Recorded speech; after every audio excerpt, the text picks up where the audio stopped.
Jay, let's take a look at some of the other factors here.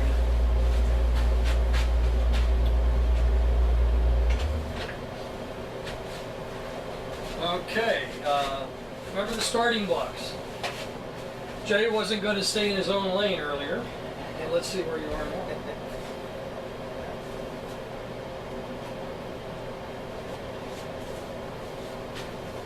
Ready to go? Yep.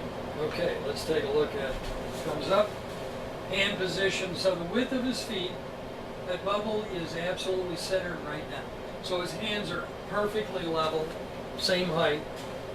And let's you can come up and let's take a look at. We're able to see rotation of his hips when we have the bar on. We're just going to use the bar so you'll be able to see illustration. So Jay, why don't you go a little wider so you're ready to receive service there. You can see, I can see here how parallel his hips are to the line. Let's take this, Jay, if you raise your hands. Looking at the bubble here, he is absolutely perfect. Okay, let's go face this way. Yeah, face the camera. There you go.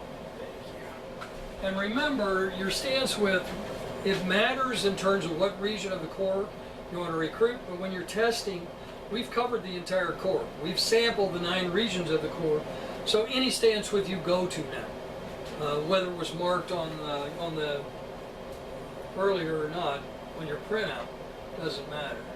Now you can see the bubble, Jay. See how level that is? Yeah. Perfect. Yeah, it was perfect. And it has been on every one. Let's take a look at the baseball bat. So hitter at the plate.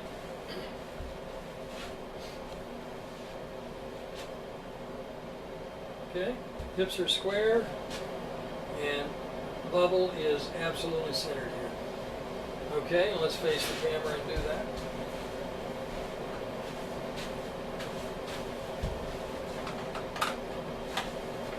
And show the camera the bubble.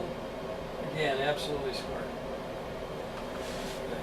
So, let's take Kane.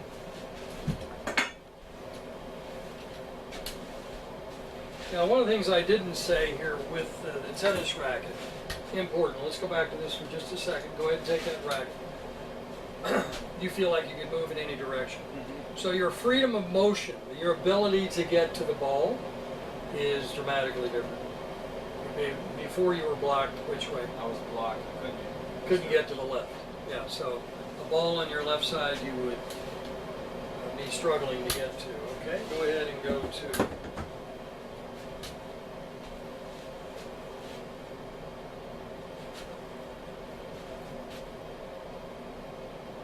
absolutely perfect. And this way, then, yeah, why don't you go to a narrower walking width you might have. So change it. You can change your width. Doesn't matter, and you're going to see. I don't know if you can tell this bubble again. I don't know if you can see that on the screen. That bubble is absolutely centered here.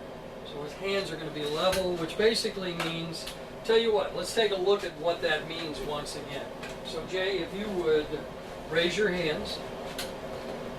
We know he's level. Now, let me put this back up. So Jay, what I want you to do is increase the knee flex on the left side. So you can see how his left hand just went higher, his right hand dropped, the bubble is no longer centered. So when you have tightness on one side, this tightness now is on the right side. And now, Jay, come back to level. And we're centered again with the bubble. Now increase the flex in the right hand. Adjustment, there you go. And you can see his left hand drop. So when you have tightness in the core, what you're seeing is left hand drops, hips are rotated left. Right hand drops, hips are rotated to the right. What we're looking for is no rotation. The rotation's being created by core tension. If we looked at the core up to now, in a horizontal fashion with the 9 regions, now we're looking more vertically. So we're tightening. It actually is tightening based upon stance with different regions of the core, which is another issue. But no matter what, you're still going to have asymmetry of the core. Okay. Okay.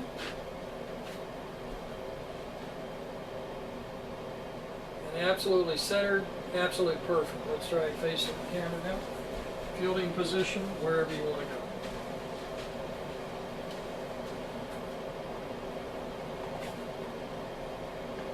And again, you see the bubble? Absolutely centered. Notice that? Yeah. Okay. Football.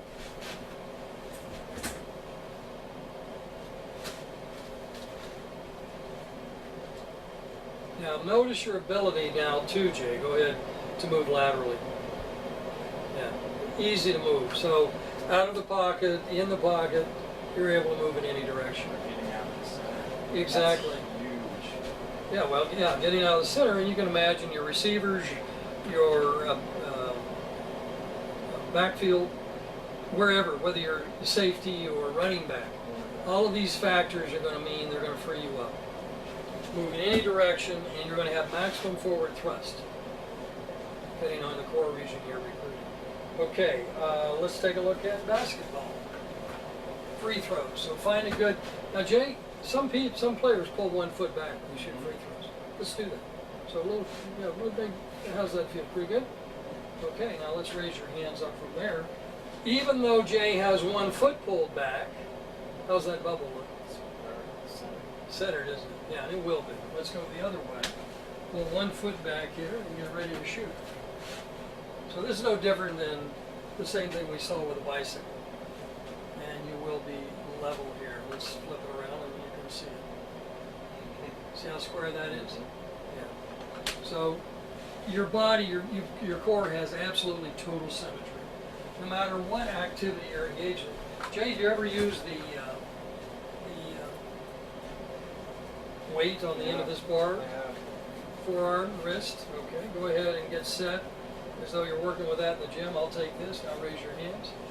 We didn't test this earlier, but you can see absolutely centered here. You what? I would have been sore on one side if I would have done that. And you would have overdeveloped one side. You know, that's one of the things we haven't talked about is that most athletes will tell you which side they know is overdeveloped, and you'll hear all the different reasons. Now look at that bubble. It's square. Yeah, and it will be. So if you have rotation, what we're talking about, if you have rotation and you're working, you're going to overdevelop one side of the body.